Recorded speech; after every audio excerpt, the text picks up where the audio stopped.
Hey YouTube, welcome back to the Cat 232 build. This is part 5. I'm going to go ahead and show you the radio system that I'm going to be using in this plane. It is a Futaba 9-cap, 9-channel radio. This is the radio I use in all my planes. The one thing that I am adding to it is something new. Well, I think it's like a year old from Hobby King, but I'm going to go ahead and add the 2.4 system on the back of the radio. It just came in from Hobby King. It is called the Free Sky system. Here it is. So Free Sky, this one here is for the Futaba radio system. They also make one for the JR. This only cost me 35 bucks. The reviews on it were excellent. So I said, what the heck, I'd try it out. And I'll even let you guys know how I think about it. And this comes with, open the box here. This comes with a long-range receiver. And your hookup and the antenna. I've already tested. I mean, it hooks up to the radio very nicely, fits very nicely. And so I haven't actually binded the receiver yet. Binding's supposed to be very simple.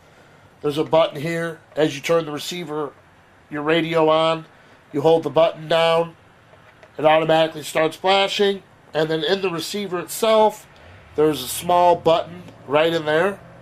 You push that, and it's supposed to bind it right up. You're ready to go. So simple binding.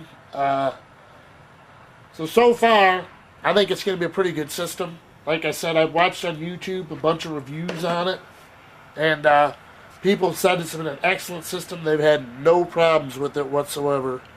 No glitching and anything, so figured what the heck, give it a try. Like I said, I paid $35 for this, so better than buying a Spectrum. Saved myself a little bit of money. And then they also sell receivers by themselves. I believe this one was $12 or $13. I'm going to be using this in my Foamy. This is for indoors. This is a simple 4-channel short-range receiver. I mean, for being 2.4, man, 12, 13 bucks, you can't beat it for the price. So, I'm excited to even try that out on the Foamy. So I got that too. And then I also bought another long-range receiver. And like I said, you could buy these for, I think they're 14 bucks a piece. Man, I'm telling you what, it's an 8-channel receiver.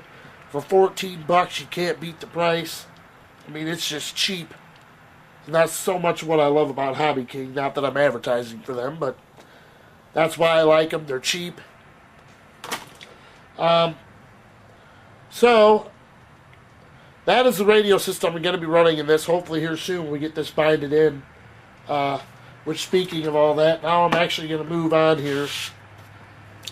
I am going to go ahead and make our solder connections. Put our bullet connectors and our Deans. Which, speaking of Deans, I've gotten a bag of 10 sets of Deans connectors. It's your cheaper end. They are just like Deans. I mean, right to the T. They just have some little bit of lettering on there. I think they say XTI. If you guys can see that. But, there you go. I'm going to focus in here. But anyways, so I got the Deans connectors in, so now we can go ahead and get the speed controller soldered up and get this ready to go. We can actually see what this motor can do here.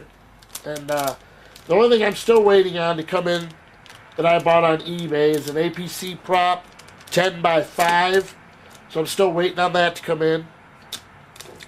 But I'm going to at least get the bullet connectors and the Deans plug put on my speed controller here.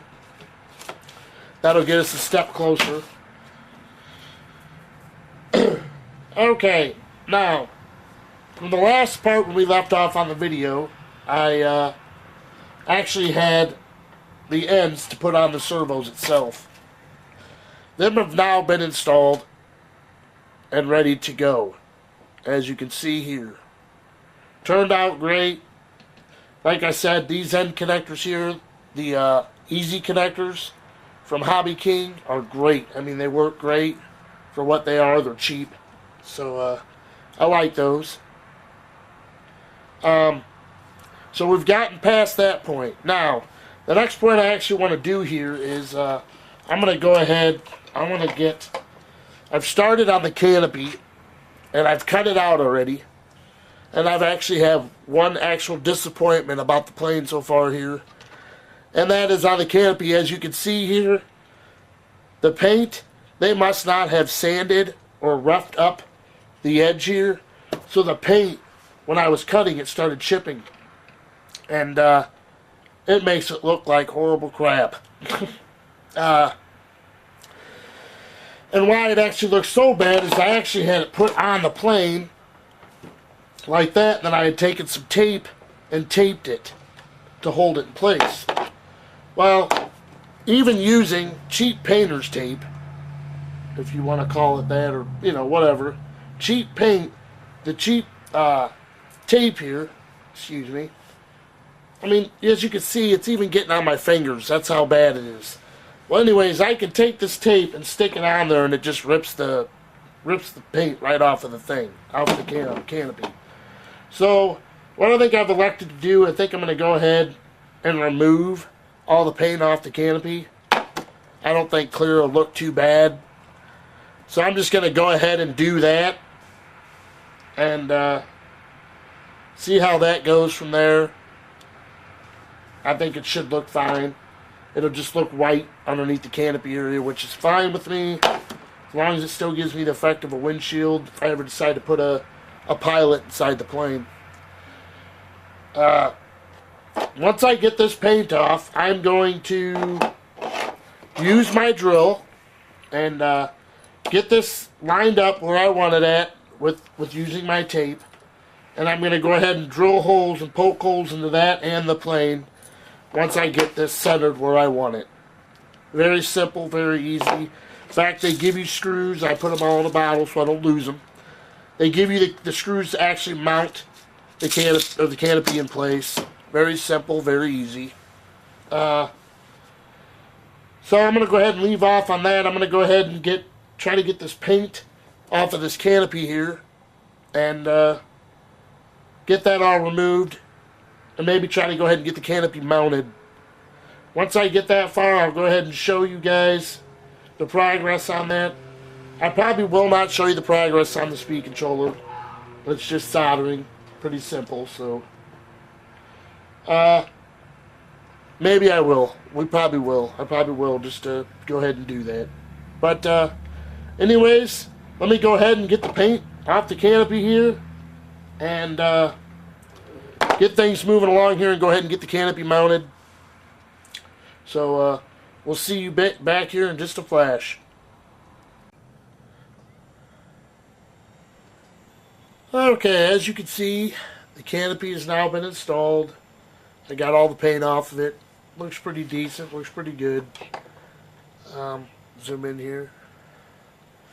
And all I did was put screw on each end, around both sides. It really all probably should be. And as you can see, I have a prop on the motor.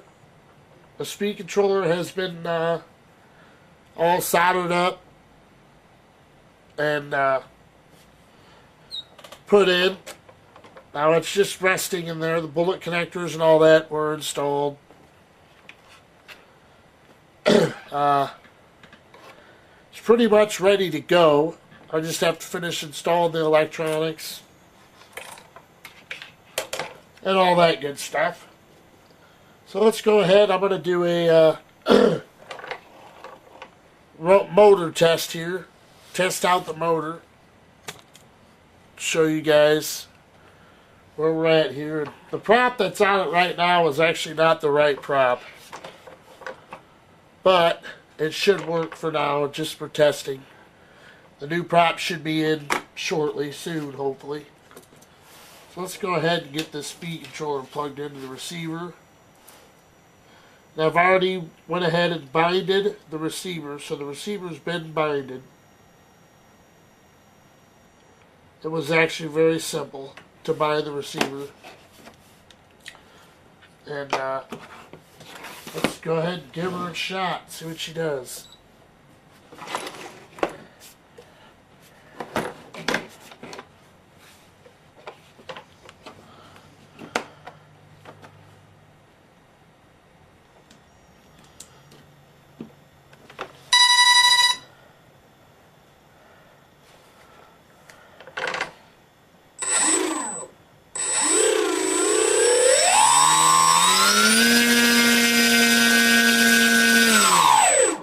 Oh yeah, she's ripping. As you can see, the plane's moving like crazy. And this actually here is not a full charge battery, so. But yeah, anyways, binding the 2.4 system is actually quite easy. There's a button on the back of the radio here. You hold that down, you hit your switch up, this will start blinking. And then right here in your receiver, there's a small button inside the receiver here. I'll zoom this in so you guys can see.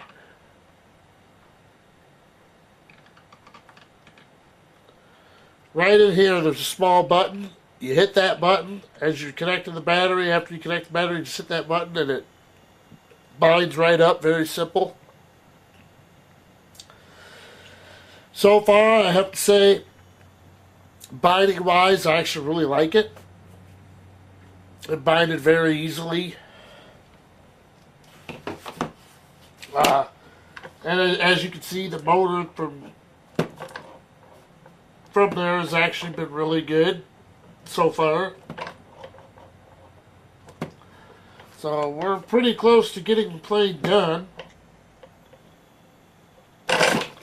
I have to finish installing the speed controller, the receiver, get all that installed and set into place, and pretty much that's basically about it besides cowling. Otherwise, I think we're pretty darn close to having this bird ready to fly, and the next nice day, the next decent day that I can get out to the flying field. Our weather here has actually just started breaking, so right now we're going through the windy times of the year, so hopefully we can get her up in the sky here soon, get her finished up, and see how she flies. Alright, well, this has been part 5. Make sure you subscribe. Like I said, this summer I'll be doing plenty of fly videos. I got an onboard camera. We're going to try it out. That's new. I got that from Hobby King too. But yeah, anyways, make sure you subscribe. If you like the video, hit the like button. And you guys have a good one.